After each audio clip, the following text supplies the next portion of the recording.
Everyone, hi, welcome back to my YouTube channel Naukri Samachar. Guys, उम्मीद करती हूँ सब बहुत अच्छे होंगे, खुश होंगे और आप लोग फिर ऐसे ही एंथुजियास्टिकली आप लोग वीडियो वॉच करने आए होंगे।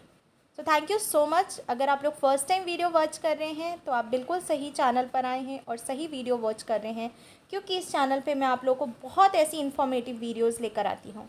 So stay tuned and watch the video till the end and don't forget to subscribe. So let's start the video.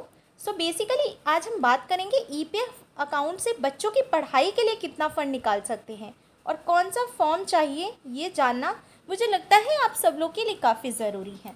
सो चलिए देखते हैं। सो ईपीएफ फंड का इस्तेमाल अक्सर हम किसी खास ज़रूरत के वक्त कर सकते हैं। इनमें से एक ज़रूरत होती है बच्चों की पढ़ाई लिखाई की। क्या हो अगर आप बच्चों की पढ़ाई के लिए फ़ंड निकालें? तो चलिए जानते हैं कितना फ़ंड आप निकाल सकते हैं और इसके नियम क्या है। अधिकांश लोग अपने बच्चों को सुरक्षित और आरामदायक जीवन देने के लिए अपनी सैलरी का कुछ हिस्सा ईपीएफ अकाउंट में जमा करते हैं, ताकि ज़रूरत के समय उन पैसों का उपयोग कर सकें। यदि आप अपने बच्चों की पढ़ाई के लिए ईपीएफ अकाउंट से पैसे निकालने का सोच रहे हैं तो उसके लिए कुछ नियम एवं शर्तें जो आपको पता होनी चाहिए।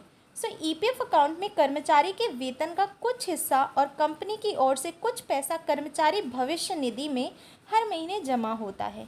किसी भी कर्मचारी को रिटायरमेंट के बाद आर्थिक सहायता देने के लिए ईपीएफ की सुविधा दी जाती है। इस अकाउंट पर सरकार की तरफ से ब्याज दिया जाता है और ब्याज की गणना समय समय पर की जाती है, जो कि बदलती रहती है। वर्तमान समय में कर्मचारी भविष्य निधि पर 8.25% प्रति वर्ष ब्याज दर है।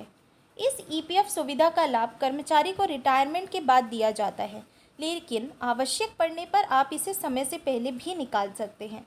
ये रकम ज़रूरी काम पड़ने पर ही दिया जाता है, जैसे बच्चों की उच्च शिक्षा, बच्चों की शादी, ज़मीन लेने और मकान बनाने के लिए।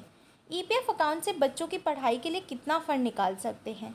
अगर आप अपने बच्चों की उच्च शिक्षा के लिए ईपीएफ अकाउंट से पैसे निकालना चाहते हैं तो आप कुल जमा का 50% राशि ही निकाल सकते हैं। इसके अलावा आपको कम से कम 7 साल की नौकरी पूरी करनी होगी और लगातार 7 सालों तक ईपीएफ अकाउंट में वेतन का कुछ हिस्सा जमा करना होगा। इन ज़रूरी कामों के लिए ईपीएफ अकाउंट से निकासी कर सकते हैं। क्या क्या पॉइंट्स हैं वो भी आप लोग ध्यान रखिएगा।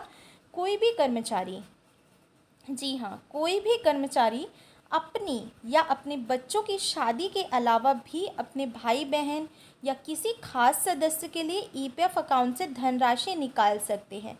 उसके लिए भी आपको कम से कम 7 साल तक ईपीएफ में अपना योगदान देना होगा। आपातकालीन स्थिति जैसे किसी हादसे में, विकलांग होने पर, गंभीर बीमारी आदि समय में ईपीएफ खाते से निकासी कर सकते हैं। ज़मीन खरीदने, मकान बनाने, होम लोन चुकाने और घर की मरम्मत करने के लिए भी पैसे निकाल सकते हैं, लेकिन इसके अलग अलग नियम हैं। अगर आपकी नौकरी को 5 साल पूरे हो चुके हैं और आप लगातार 5 सालों से पैसे जमा कर रहे हैं तो एक निश्चित सीमा में पैसे निकाल सकते हैं। नौकरी के 3 साल पूरे होने के बाद एम्प्लॉय होम लोन चुकाने के लिए ईपीएफ खाते से कुछ राशि निकाल सकते हैं। यदि किसी कारणवश आपने नौकरी छोड़ दी है या छूट गई है और कुछ समय बाद जमा फंड को निकालना चाहते हैं तो आप केवल 75% तक धनराशि निकाल सकते हैं। बाकी रकम को नई नौकरी मिलने पर ट्रांसफ़र कर दिया जाएगा। आंशिक निकासी के लिए फॉर्म 31। यदि आप समय से पहले ईपीएफ अकाउंट के पैसे निकालना चाहते हैं तो कुछ महत्वपूर्ण नियमों को जानकर अपने पीएफ बैलेंस से आंशिक निकासी कर सकते हैं। उसके लिए आपको फॉर्म 31 की ज़रूरत पड़ेगी। नोट कर लीजिएगा कहीं पर, फॉर्म 31 की आपको ज़रूरत पड़ेगी। इसे ईपीएफ क्लेम फॉर्म 31 भी कहा जाता है। पूरे फंड की निकासी के लिए ज़रूरी फॉर्म, यदि आप अपने ईपीएफ खाते से पूरे फंड को निकालना चाहते हैं तो उसके लिए फॉर्म 19 की ज़रूरत पड़ती है। इसे ईपीएफ क्लेम फॉर्म 19 कहा जाता है। इस फॉर्म को आप ईपीएफ वेबसाइट से डाउनलोड कर सकते हैं या अपने नज़दीकी ईपीएफ कार्यालय से प्राप्त कर सकते हैं।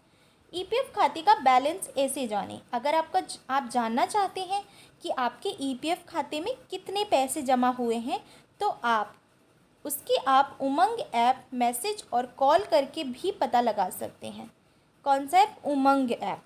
मैसेज करने के लिए इस नंबर 7738299899 पर EPFO UAN नंबर लिखकर सेंड कर लेना। उसके कुछ समय बाद आपके खाते में जमा कुल बैलेंस का मैसेज आ जाएगा।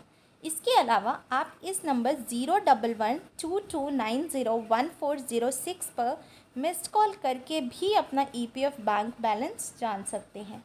सो ये कुछ खास पॉइंट्स थे और इम्पॉर्टेंट चीज़ें थी जो मैं आप लोगों के साथ शेयर करना चाहती थी। और गाइस, अगर आप लोगों को वीडियो अच्छी लगी है तो don't forget to like and subscribe the channel. और अगर आप लोग मुझे थोड़ा अप्रिशिएट करना चाहते हैं, आपको लगता है वीडियो काफ़ी इन्फॉर्मेटिव है, तो प्लीज़ गाइस मुझे कमेंट बॉक्स में मैसेज करके डेफिनेटली आप लोग थोड़ा अप्रिशिएट करने की कोशिश करें। कोई फीडबैक देना चाहते हैं तो वो भी आप लोग दे सकते हैं। So that's all for today guys, thank you so much and stay tuned for my next video.